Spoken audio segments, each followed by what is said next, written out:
Good day, ladies and gentlemen. I am the American Spy Fox, and I'm back to read Chapter 11 of Michael Azerrad's book, Come As You Are. We are nearly, look at that, we are nearly finished with this thing. I stopped reading it quite a while back. I want to finish it. There's only a couple chapters left, so this playlist will be complete. If you've never listened to me read a chapter of the book, when I can, if I can, I sort of add details. That is, if I have something to add, I will. If not, then I just read.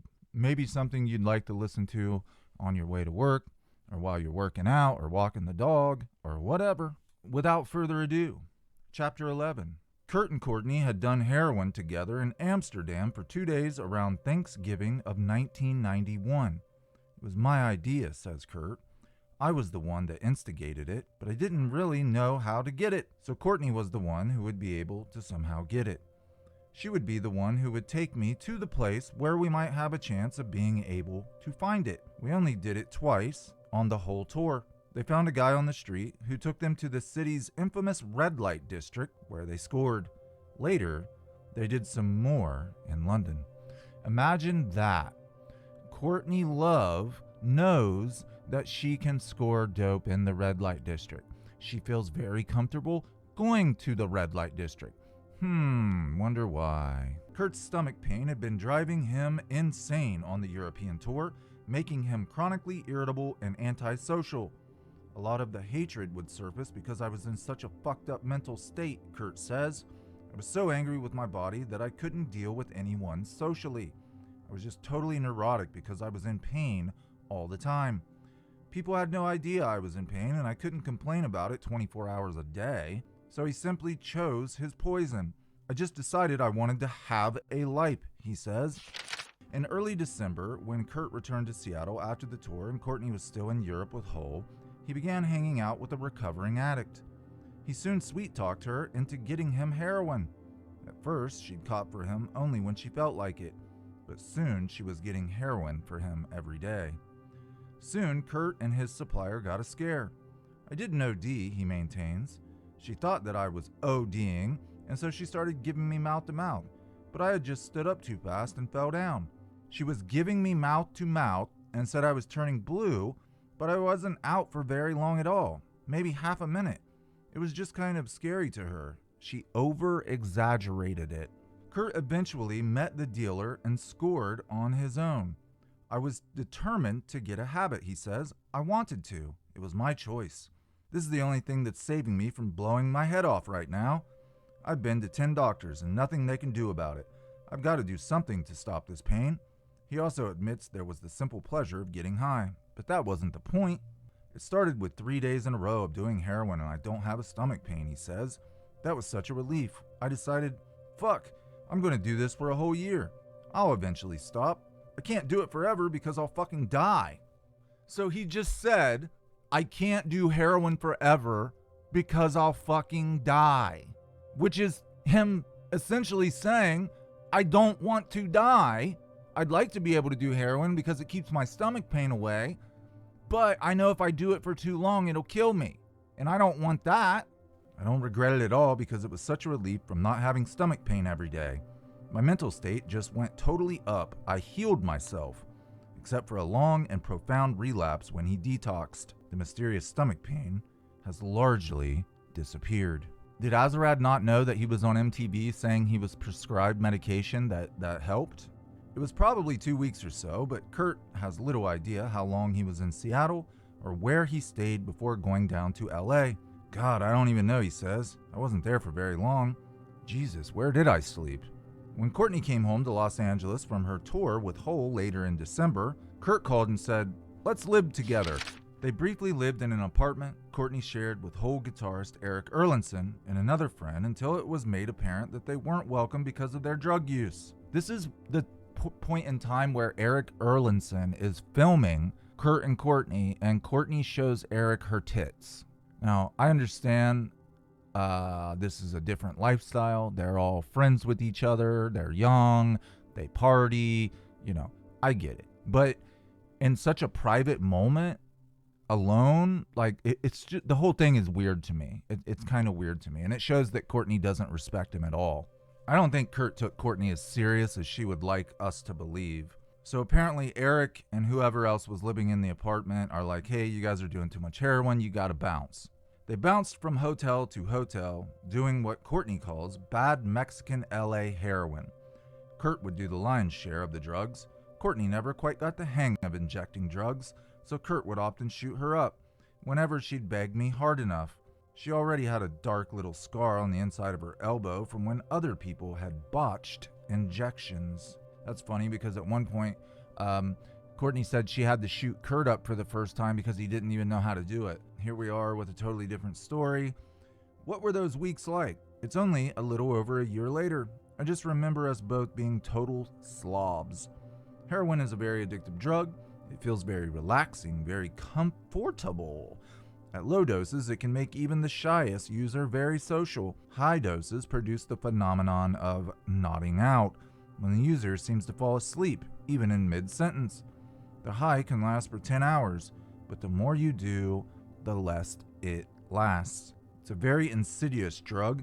It takes a while to become addicted, but once that happens, it suddenly becomes very uncomfortable to stop doing it. And then the cravings start.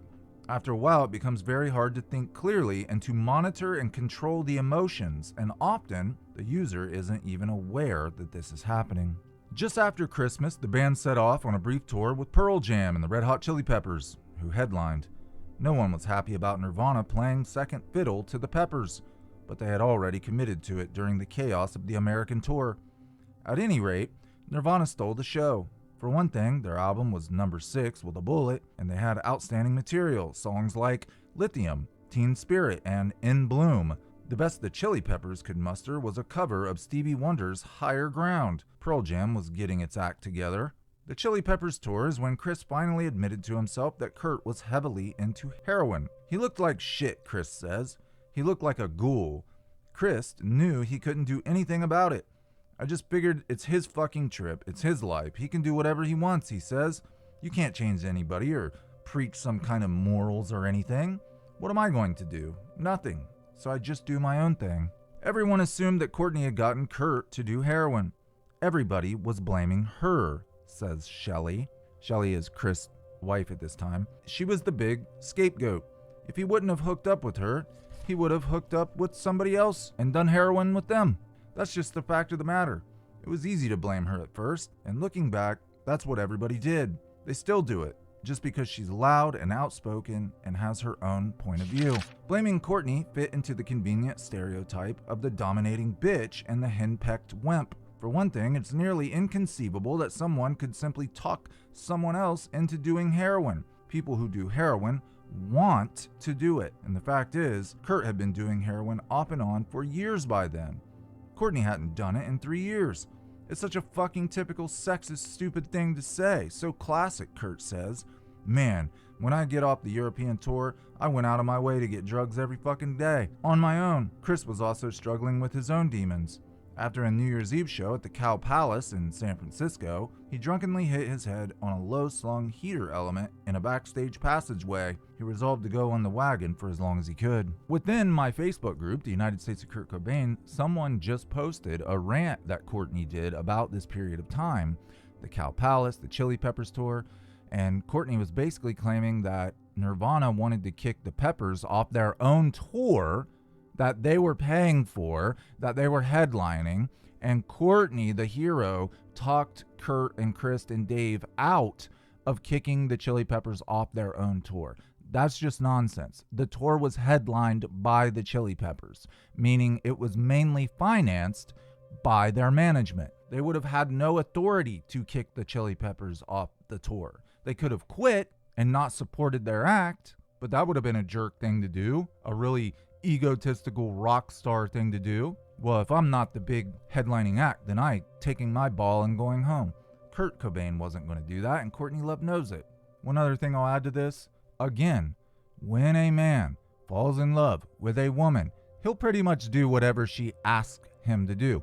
Mark Arm of Mudhoney talks about how when he fell in love, he had been doing heroin, and his woman said, if you do that shit ever again, we're done. And guess what? Mark Arm quit doing dope that day. The first press to acknowledge the heroin rumors was a January profile in BAM magazine, which claimed that Kurt was nodding off in mid-sentence, adding that the pinned pupils, sunken cheeks, and scabbed sallow skin suggest something more serious than fatigue. Soon, an item in the industry tip sheet hits was hinting that Kurt was slam dancing with Mr. Brownstone, Guns N' Roses slang for doing heroin.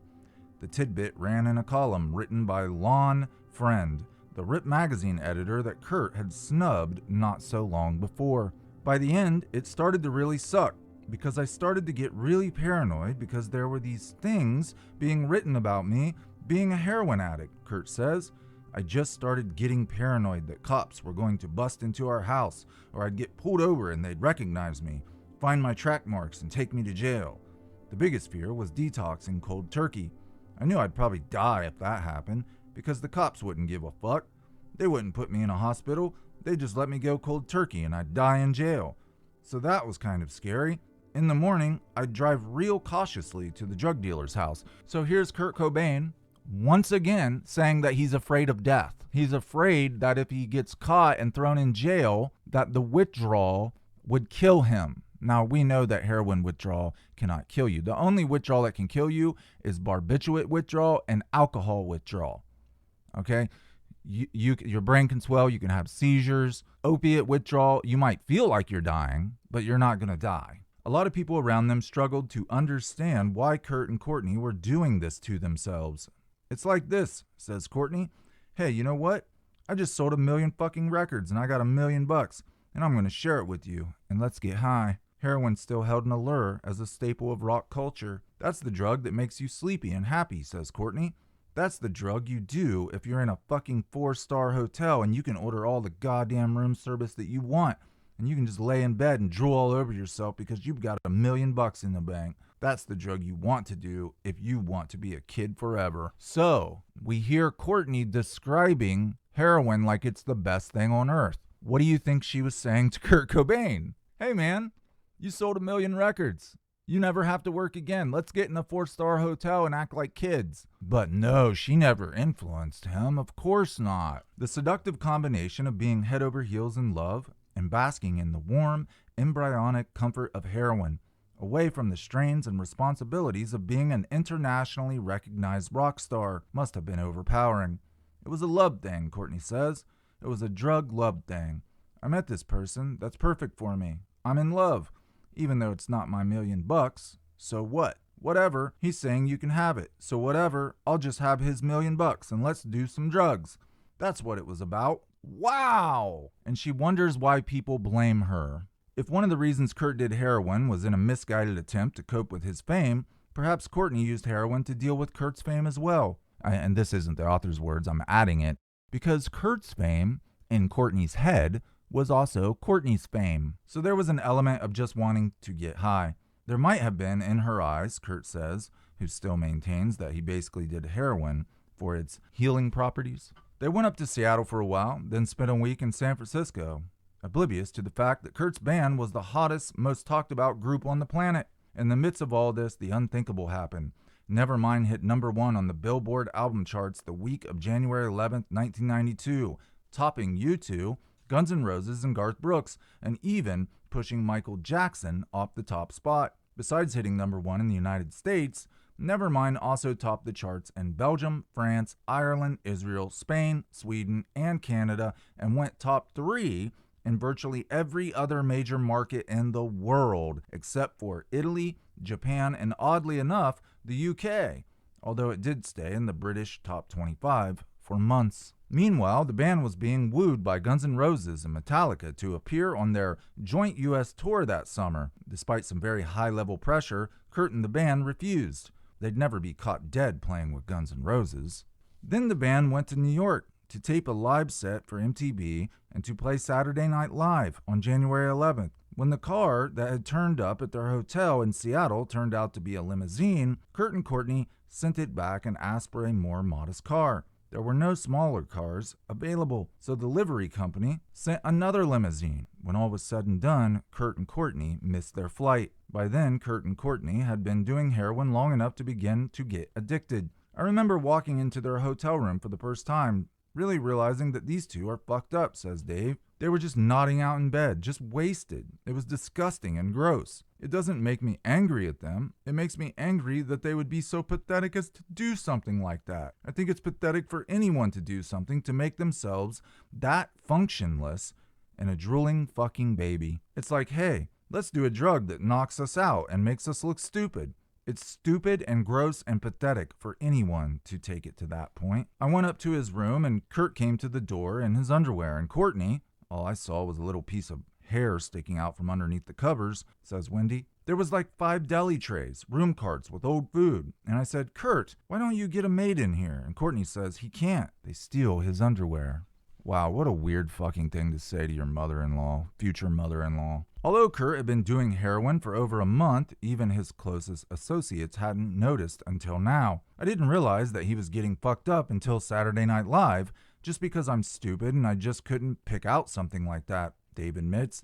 I'm naive and I didn't want to believe it. There was at least one thing to be grateful about. Thank God those two didn't do cocaine, says Dave, because they'd be the biggest fucking assholes in the world. It wasn't as if they were violent or irrational or any sloppier than they usually were. Kurt was mostly just sleepy, says sound man Craig Montgomery. They just seemed to be in a fog. They seemed not to care about much of anything, including their friends. That's the way it felt sometimes. They were in their own little world, and I'm sure they felt the whole world was against them, too. The day of their Saturday Night Live appearance, the band did a now infamous shoot with photographer Michael Levine. Exhausted and having tanked up just beforehand, Kurt nodded out a couple of times in front of the camera. I just blocked it out, says Chris. I didn't give a shit. Of the shoot, Kurt remembers dead silence, dirty looks, and dead silence. Chris and Dave weren't the type to confront anyone about anything. They were so passive-aggressive that they would rather give off bad vibes than talk about anything. I mean, what are they supposed to do? They're not going to be able to tell me to stop, so I didn't really care. Obviously, to them it was like practicing witchcraft or something. They didn't know anything about it, so they thought that at any second I was going to die. Levine was terribly worried too. I asked him, "Why are you doing this?" He said, "It's the only thing that helps my stomach pain," says Levine. I didn't have enough guts to say, "Kurt, that's a bunch of shit." That night, the band played Teen Spirit and later Territorial Pissings. With the band trashing their instruments for a finale, Kurt took the opportunity to give some national exposure to an old favorite and wore a flipper t-shirt he'd made at a Levine shoot.